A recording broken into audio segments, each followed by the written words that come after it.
Okay, hey everybody, this is Grace, and been sitting out here at 7:07 p.m. July 17th, 2025. I've been out here about 30 minutes, and I was doing different things, but one of the things is tomorrow, I was thinking about this.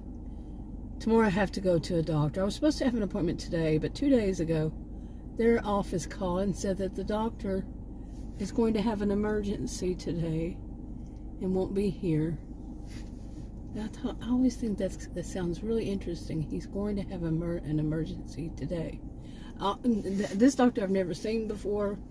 It would be my first appointment, but I have noticed that first appointments are quite often rescheduled in the system, this group, whatever it is, whatever they call it.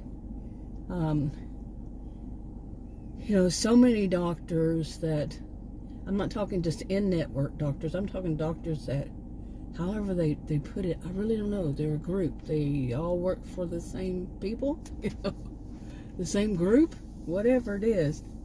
And, it's my insurance. They all work for that same. Like I said, it's not just in network. There are some of them that are just in network. That's a separate thing. But the amount of times doctors reschedule is just sickening. I had run across something and read it, and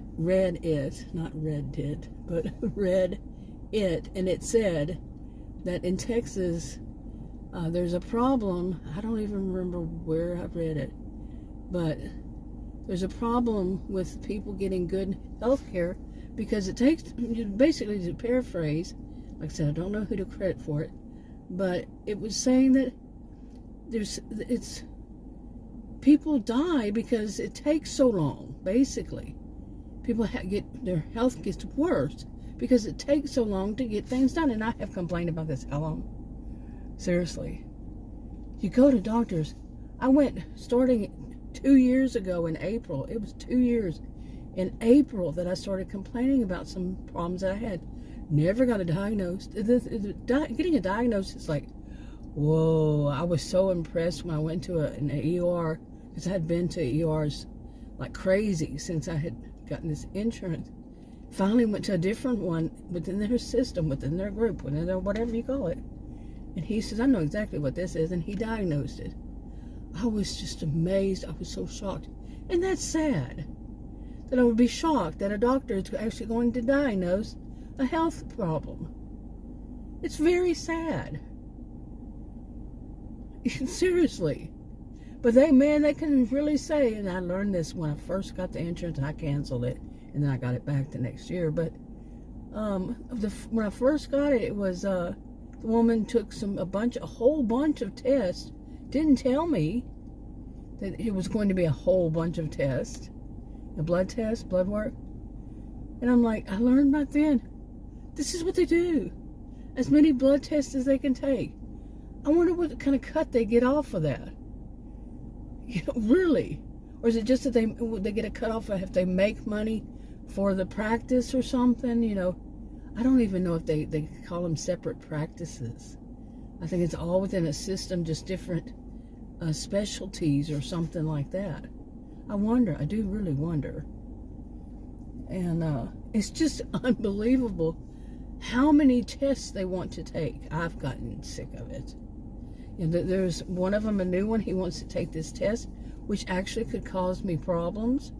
And then another one, I couldn't get the answer out of him, a straight answer. I said, is it medically necessary? Because it could actually kill me. It's that intrusive. And I said, is it medically necessary right now? And he said, I'd recommend it. And I asked him again, he said, I'd recommend it. He wasn't going to, that's a closed question. It requires a yes or no answer. But no, he wasn't going to do that.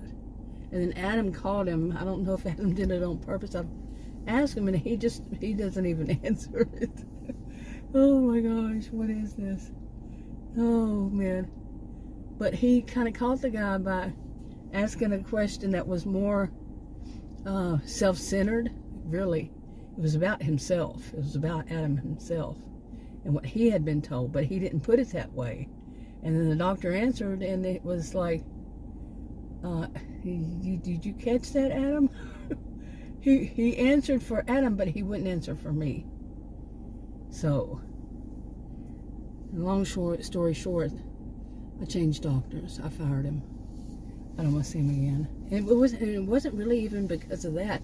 That was one thing that added to the rest of the crap with his office. His office, his staff.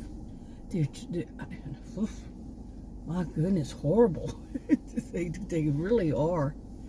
I don't know if they're training them there and send them off to somewhere else. Once they're trained and once they've fired the ones that are horrible like theirs. Really. So anyway, I'm saying this, and I really think this tomorrow I have to see a doctor, because my doctor is booked until 4 months from when I called, 4 to 5 months. And I'm like, really? And they said, I said, doesn't he have a nurse? And she said, but the woman said, schedule. The only person that is available is this doctor. But that didn't answer my question, did it? Doesn't he have a nurse? Okay. You know, she could have said yes or no, and then say, but that's the only person available. No. They're not going to answer the question. I can't stand people like that. Just can't. And I think of those as the ones that are more like histrionic behaviors. You know, the ones under cluster B personality disorders. I'm not saying they have a disorder. I'm saying the behaviors. And I've found those as people who, yeah, it just makes me think that, you know, they're not going to answer your question no matter. They're just, they're just not. It's something that's so straightforward, just yes or no, or this or that. Nope, not going to do it. So anyway, I have to go tomorrow. And I just wonder, what is this one going to do? You know, how is this one going to double talk? You know, double talk BS is the way I see it. How is this one not going to answer the questions? How is this one going to throw it off on somebody else? How is this one? Because I think tomorrow is just an H&P, history and physical. You know, well, it is that what they call them these days. It's just it's a yearly, whatever it's called. And let's just see. I'm serious. I'll talk to you on another video. Bye.